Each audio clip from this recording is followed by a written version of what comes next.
आंकड़े तो जुटाओ। मैं कह रहा हूँ, चैलेंज करके कह रहा हूँ कि आप आंकड़े जुटाओ, हम लोग स्वतः छोड़ देंगे जिनको ज्यादा मिल गया। मैं कह रहा हूँ सुप्रीम कोर्ट का हम फैसला मान लेंगे। 5 शेड्यूल कास्ट के जजों की बैच बना दिए, इन्हीं जातियों में से हो जिनको आप देना चाहते हैं। बन जाएगी क्या? दो जवाब, बन जाएगी क्या? तो इनका जज नहीं हुआ कोई?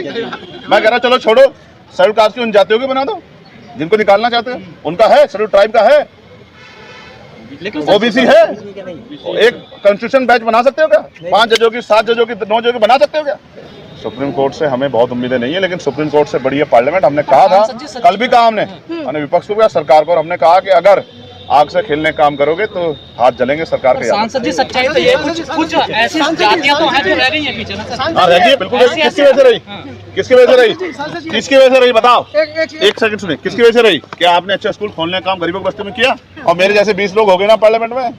आप विश्वास करो, इनके अधिकारों को छूने से पहले सोचना पड़ेगा। 2% नहीं, 10% दीजिए, लेकिन जब आप 10%, सरकार की नीयत को देखना पड़ेगा।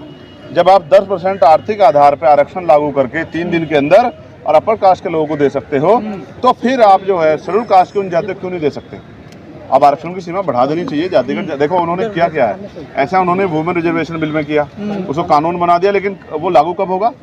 जब पहले जातिगत जनगणना होगी। तो उन्होंने कह दिया वो 2031 में होगी, 2032 के बाद लागू। ऐसे उन्होंने इसमें क्या कर दिया, स्टेट को, पहले तो स्टेट को पावर हो नहीं सकती है, ये पावर जो है सेंटर को। मैं तो सरकार कह रहा हूँ, सरकार के संसद में वो उसके लिए विधेयक लिया। और मैं फिर कह रहा हूँ भाई, कब तक जो है 15% ही पूरा नहीं हुआ, तो आपको चाहिए कि आप जो है, मैं तो कह रहा हूँ शेड्यूल कास्ट के उन जातियों को जिनको अवसर नहीं मिला उनको 10% आरक्षण दीजिए। आरक्षण सीमा बढ़ा 85% इसको कर दीजिए, क्या दिक्कत है? जब 10% आर्थिक आधार पे आप दे रहे हैं तो 90% इनका बढ़ा दीजिए, SC ST OBC के लोगों को दे दीजिए।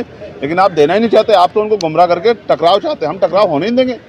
अगर हमने यहाँ पढ़े लिखे लोग हो गए, हम टकराव करवा दिए, हमसे बड़ा बेवकूफ कौन होगा? इसलिए हम उनको भी समझाएंगे, उनमें भी जो पढ़े लिखे लोग हैं। क्रीमी लेयर की भी बात की जा रही है। मैं फिर कह रहा हूँ, शेड्यूल का ये जो रिजर्वेशन है, कास्ट बेस्ड रिजर्वेशन को समझना पड़ेगा। इसका आधार क्या है? वो कभी इकोनॉमिक बेस था ही नहीं। ठीक है, ये तो हमारे नेताओं ने, उन नेताओं को आज जो है, मैं कोसना नहीं चाहता, लेकिन जिन नेताओं ने हाथ खड़े होके करके जो है EWS का समर्थन किया था, आज उनको जवाब देना चाहिए कि उन्होंने सबसे पहले हत्या करवाई थी आरक्षण की। अगर वो समर्थन नहीं करते तो EWS इस देश में लागू नहीं होता। और आज क्या स्थिति है? आज वो कास्ट बेस्ड रिजर्वेशन खत्म कर देना चाह रहे हैं। इसका आधार है शैक्षिक पिछड़ापन, सामाजिक पिछड़ापन, जो छुआछूत का हम लोग सामना करते हैं, जाति के आधार पर एट्रोसिटी का हम लोग सामना करते हैं। और प्रतिनिधित्व, आप आंकड़े तो जुटाओ। मैं कह रहा हूँ, चैलेंज करके कह रहा हूँ कि आप आंकड़े जुटाओ, हम लोग स्वतः छोड़ देंगे जिनको ज्यादा मिल गया। आप आंकड़े जुटा के बता दो, क्या 15% शेड्यूल कास्ट लोग पूरा हुआ है? और अगर इतनी काबिलियत पैदा होगी तो NFS कैसे हो रहा है? मैं अकेला व्यक्ति हूं जिसने जितने दिन सदन चला है, हर दिन सफाई कर्मचारी लेके हर वर्ग का मुद्दा उठाने काम किया। और कल भी मैंने मुद्दा उठाया पार्लियामेंट में कि 1500 घर जो है वहाँ उसमें मुंबई में वाल्मीकि समाज के तोड़ दिए सरकार के लोगों ने। लेकिन सब वो तमाम तरह जो अधिकार छीने जा रहे हैं वो नहीं दिखता है। जब, अच्छा मुझे बताओ, जब सरकार डिपार्टमेंट नहीं रहेगा, सरकार नौकरी नहीं, तो ऐसा आरक्षण के जुर्म में करोगा क्या? जब NFS होता हो तो बचाते नहीं हो, तमाम तरह की जो चीजें हमले होते हैं संविधान पे, वो तो करते नहीं हो। तो मैं फिर आपसे कह रहा हूँ, हम अपनी जिम्मेदारी अदा कर रहे हैं। और मैं कह रहा हूँ, हम खुले दिल से अपने भाइयों के लिए अधिकार मांगते हैं। और मैं कह रहा हूँ, आरक्षण की सीमा बढ़ा के उन जातियों को जिनको अवसर नहीं मिला उनको 10% रिजर्वेशन दिया जाए, जैसे आपने आर्थिक आधार पर स्वर्णों को दिया। लेकिन कहा जा रहा है कि भविष्य के लिए चंद्रशेखर ये बहुत अच्छा है, सुप्रीम कोर्ट की तरफ से आया है। सुप्रीम कोर्ट में क्या ऐसी, मैं कह रहा हूँ सुप्रीम कोर्ट का हम फैसला मान लेंगे। 5 शेड्यूल कास्ट के जजों की बैच बना दिए, इन्हीं जातियों में से हो जिनको आप देना चाहते हैं। बन जाएगी क्या? दो जवाब, बन जाएगी क्या?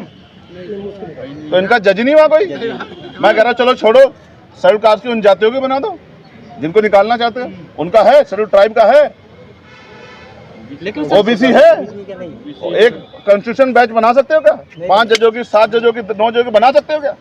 नहीं बना सकते, क्योंकि आपने वहां एक वर्ग के हक को कर रखा है। और मुझे चिंता तो उन भाइयों की, स्वर्ण जातियों के, जिनको नहीं मिल रहा है। EWS में भी जिनको अवसर नहीं मिल रहा है। आपने सीमा रखी है 8 लाख रुपए, तो 2-3-4 लाख रुपए जो गरीब स्वर्ण जाति के लोग कमाते हैं साल के, उनके परिवारों को अवसर मिल रहा है। 8 लाख में तो बहुत लोग आ जा रहे हैं।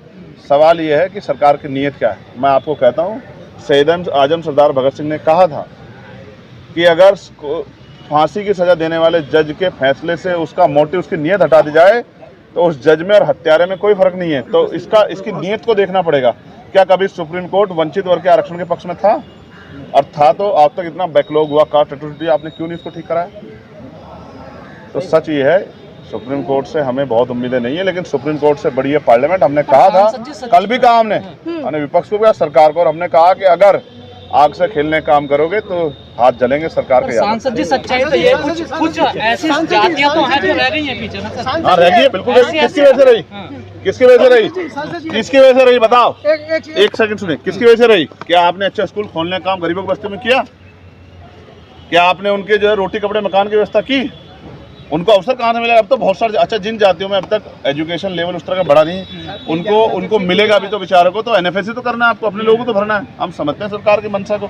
अगर एनएफएस हो रहा है, इलाहाबाद यूनिवर्सिटी में रिकॉर्ड उठा के देखो, एनएफएस हो रहा है एसपीजीआई उसमें, क्या नाम, एसजीपीआई में, एसजीपीजी में लखनऊ में, तो क्या इन जाति ये कहाँ गया? अगर इतनी काबिलियत, इतना क्रिमिनल पैदा हो गया तो कहाँ नहीं हो पा रहा है?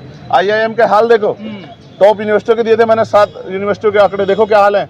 एक ओबीसी और एक एससी, कौन खा रहा है सबको पता है, लेकिन गणना तो होने दीजिए। समाज से क्या अपील है? कल 9 तारीख को बहुत बड़ा प्रोटेस्ट है जंतर मंतर पे, और लोगों की ये अपेक्षा है, वैसे तो आप कर ही रहे खुद ही के अंदर आवाज उठा रहे हैं हमारी। हम चाहेंगे आपके साथ के दूसरे सांसद। गलत बात। आप बताओ, उठाई नहीं उठाई उसकी मांग बताओ। मैंने और मैं नहीं जोड़ता हाथ मनोज भाई, आप जानते हो, और हाथ जोड़ के मैंने कहा कि वो मूर्ति वहीं वापस लगा दो। बताओ उठाई या नहीं उठाई? हम तो कह रहे हैं आप उठा रहे। और तब उठाई जब कोई वहाँ इतने एमपी गए, जब कोई हिम्मत नहीं जुटा पा रहा है। और मैं फिर बारंबार नहीं, धन्यवाद नहीं करना मैं यार, मेरी ड्यूटी है ये।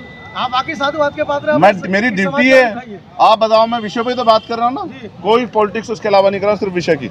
और मेरे जैसे 20 लोग हो गए ना पार्लियामेंट में, आप विश्वास करो, इनके अधिकारों को छूने से पहले सोचना पड़ेगा। बाकी सांसदों की चुप्पी क्यों?